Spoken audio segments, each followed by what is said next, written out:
नमस्कार साथियों।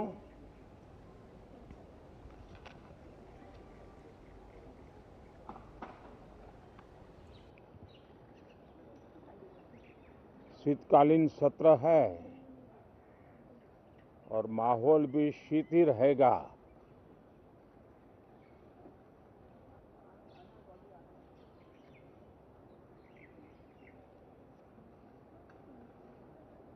दो 2024 का ये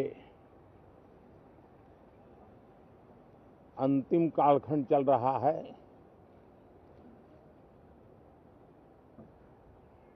देश पूरे उमंग और उत्साह के साथ 2025 के स्वागत की तैयारी में भी लगा हुआ है। साथियों, संसद का ये सत्र अनेक प्रकार से विशेष है और सबसे बड़ी बात है हमारे संविधान के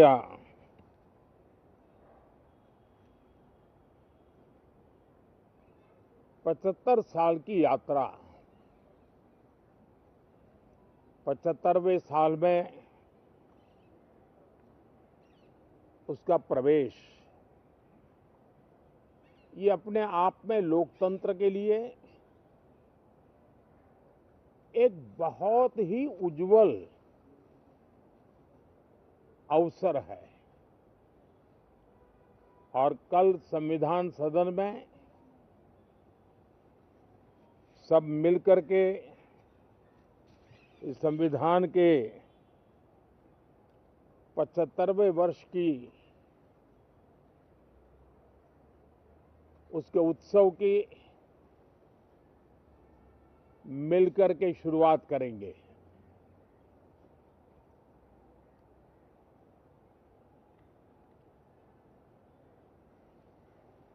संविधान निर्माताओं ने संविधान निर्माण करते समय एक एक बिंदु पर बहुत विस्तार से बहस की है और तब जाकर के ऐसा उत्तम दस्तावेज हमें प्राप्त हुआ है। और उसकी एक महत्वपूर्ण इकाई है हमारी संसद। हमारे सांसद भी और हमारी संसद भी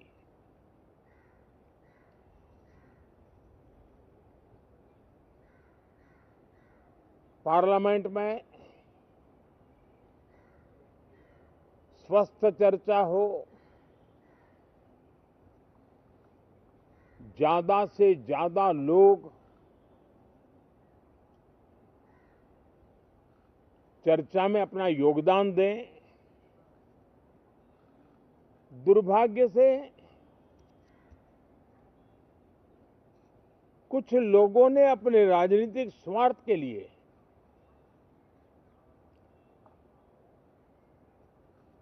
जिनको जनता ने अस्वीकार किया है, वे संसद को भी मुट्ठी भर लोगों के हुड़दंगबाजी से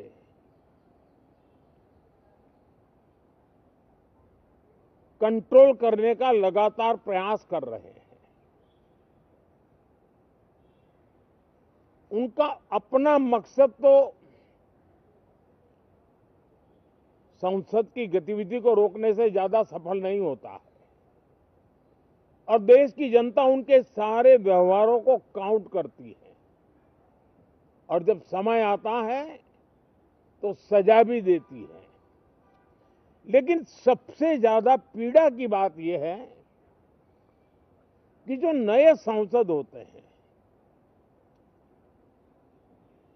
नए विचार, नई ऊर्जा लेकर के आते हैं और ये किसी एक दल में नहीं, सभी दल में आते हैं। उनके अधिकारों को कुछ लोग दबोच देते हैं। सदन में बोलने का उनको अवसर तक नहीं मिलता है। लोकतांत्रिक परंपरा में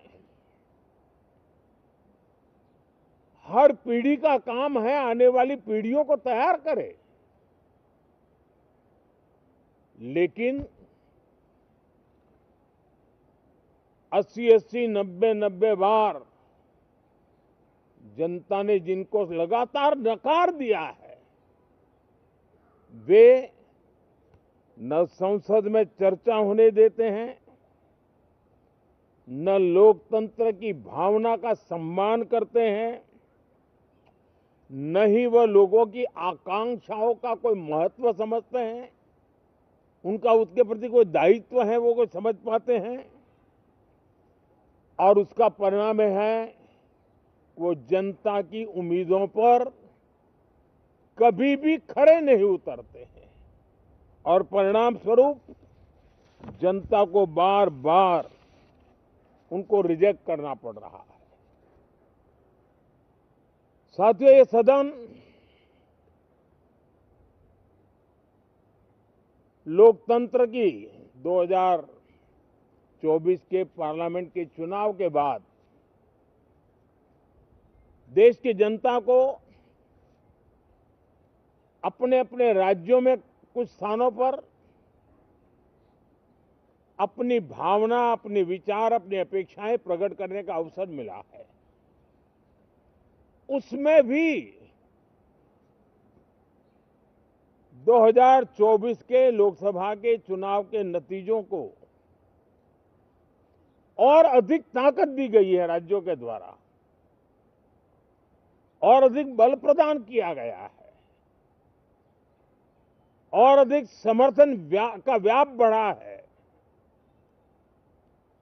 और लोकतंत्र की यह शर्त है कि हम जनता जनार्दन की भावनाओं का आदर करें, उनकी आशा अपेक्षाओं पर खरा उतरने के लिए दिन रात मेहनत करें।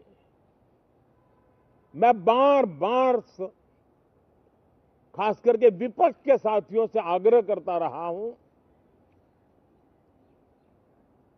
और कुछ विपक्ष बहुत जिम्मेदारी से व्यवहार करते भी हैं। उनकी भी इच्छा रहती है कि सदन में सुचारू रूप से काम हो, लेकिन लगातार जिनको जनता ने नकार दिया है, वे अपने साथियों की बात को भी दबोच देते थे, उनकी भावनाओं का भी अनादर करते हैं, लोकतंत्र की भावनाओं का अनादर करते हैं। मैं आशा करता हूं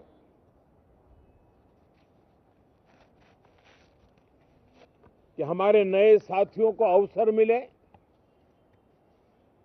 सभी दल में नए साथी हैं, उनके पास नए विचार है, भारत को आगे ले जाने के लिए नई नई कल्पनाएं हैं।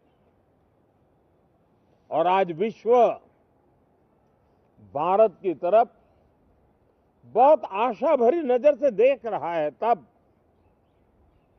हम संसद का समय का उपयोग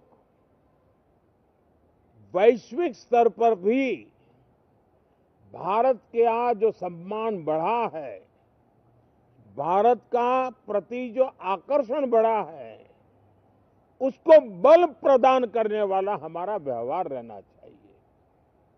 विश्व के अंदर भारत को ऐसे अवसर बहुत कम मिलते हैं जो आज मिला है, और भारत की संसद से वो संदेश भी जाना चाहिए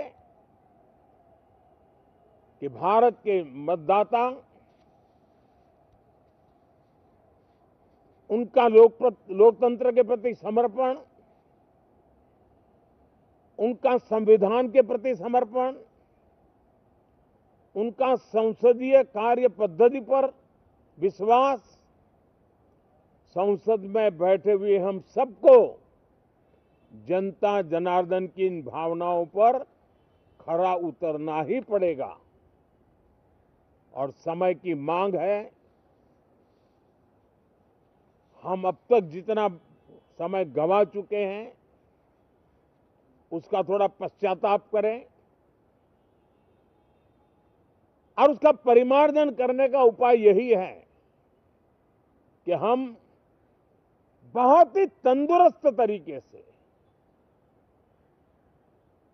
हर विषय के अनेक पहलुओं को संसद भवन में हम उजागर करें। आने वाली पीढ़ियां भी पढ़ेगी उसको, उसमें से प्रेरणा लेगी।